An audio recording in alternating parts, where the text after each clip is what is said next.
Hey there, and welcome to Real Investment News. I'm Mike O'Neill. The markets are looking to open flat this morning despite two major developments late yesterday. Right now, Dow futures are only up 3 points. The NASDAQ is pointing down 1.5 points.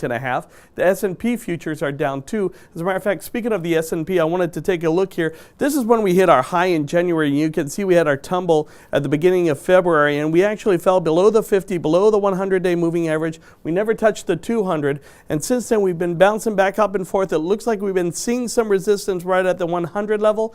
Yesterday we closed above the 50. Hopefully we're going to stay there, but we're going to have to see how this develops. Overseas, things are also holding steady. The Shanghai Composite closed 0.5% higher. The Hang Seng was up 1%, and the Nikkei gained 0.4%.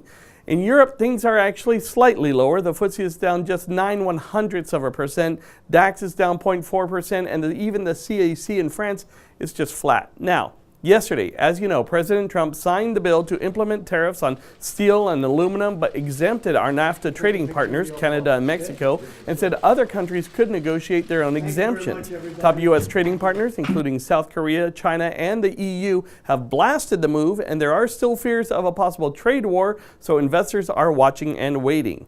The other big news was that President Trump has agreed to meet with North Korean leader Kim Jong-un to talk about denuclearization. This would be the first time a sitting president has met with a North Korean leader. And this morning, one more big headline. The February jobs report just came out. Payrolls jumped a whopping 313,000. That was way above the 205,000 that was expected.